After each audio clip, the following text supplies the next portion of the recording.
James had not pulled passengers in a long while. Sir Topham had punished him for being lazy and having Henry take his train. The big green engine was now at the works for repairs, leaving James with all his goods work. In James's absence, the service had become so popular extra coaches had been added to the train, making it much longer and heavier to pull. As James topped up on water, he watched as 8 coaches were shunted into the station.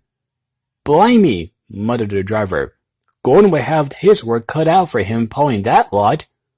"Pah, who cares? The passengers should be treated to a splendid journey by a splendid engine like me," snorted James rudely as his fireman finished filling up his tender. Lots of the passengers came and crowded the station platform.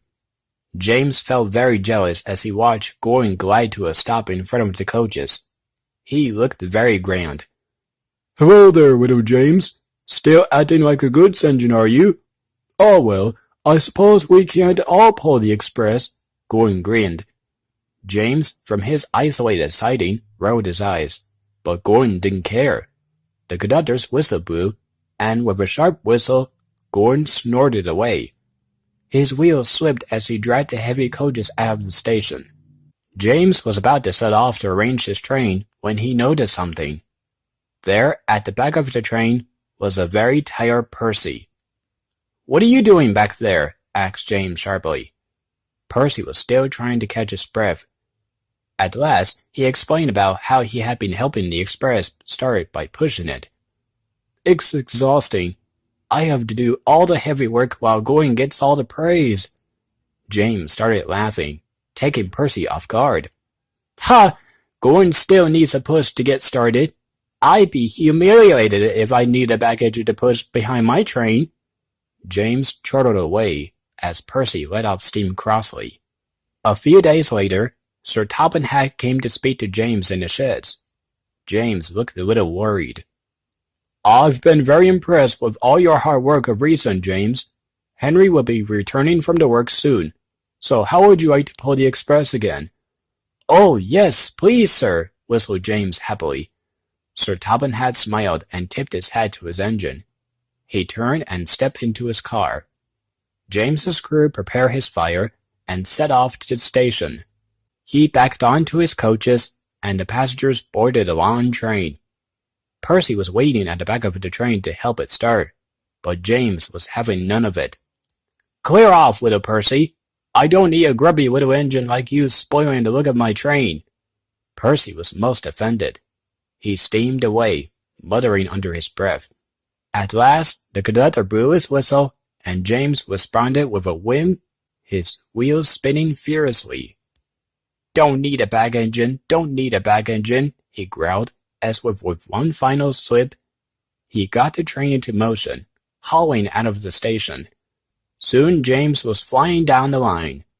Now he was moving the train with greater ease, but James had to admit to himself the train was much too heavy for him. "Never mind, I'll do it, never mind, I'll do it," he puffed to himself. But as he neared Wellsworth, his driver checked his speed and began to put on the brakes. "What's going on?" demanded James. "Why are we stopping?" "We'll need to call for a banker for the hill," called the driver. "Rubbish! I could do it myself," pouted James, but his driver just laughed. "You'll never manage it alone, not with all these coaches." James rode to a stop at the platform, whistling loudly for a banker. BoCo had just arrived at the yards and was shunting freight cars when James whistled out. "Don't worry, James," he called. "I'll be with you in a minute." James let off steam indignantly. "Being helped by a diesel! The shame of it! I'd rather have dirty Percy at this point," he groaned. But there was nothing he could do. When BoCo was ready, the train started off for the hill, with James still groaning. Now, James is a mixed traffic engine. He can pull coaches and freight cars quite easily. But although he is considered a big engine, he is smaller and weaker than Gordon and Henry. While he can pull heavy trains, like the express, his one big weakness is gradients. He had a history of struggling on Gordon's hill with the express before, and had forgotten it. But as he started up the hill with BoCo, he suddenly had to admit to himself that he was thankful that Diesel was there. "Come on, come on," panted James. "We're doing it, we're doing it," called BoCo. They were just about to reach the top when, with a loud whistle, Gorn tore down the hill on the other side with a goods train.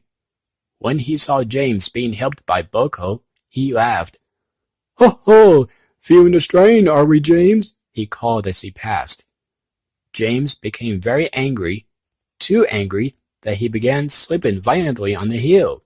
BoCo was very surprised as he now had the weight of the whole train on him. He hooted at James in alarm. "James, correct your slipping. I can't hold the train."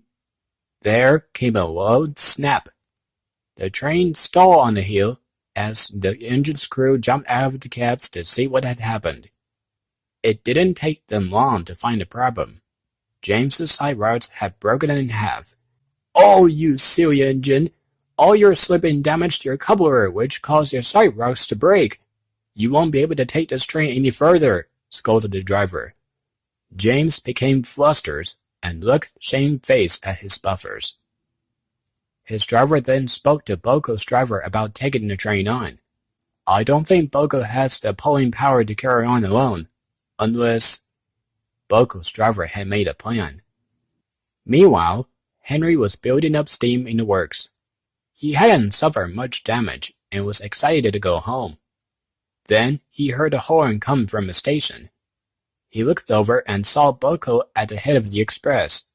BoCo then moved off the train and headed to the back. "Hello, BoCo," called Henry as the diesel rode towards the works. "Who is that you're shunting?" It was James. BoCo placed him right next to Henry. James blushed, and BoCo winked. "Oh, pay no attention to him, Henry. He's just my back engine. Not an important role after all," teased BoCo. Henry chortled as James went redder than ever. Just then, the station master came to see Henry about finishing the express journey. "I'd be more than happy to. It wouldn't be the first time I fill in for James." And the big green engine puffed away. James is now a lot more cautious while taking any train. He is never shy to ask for help from a back engine, and he is a much wiser engine too.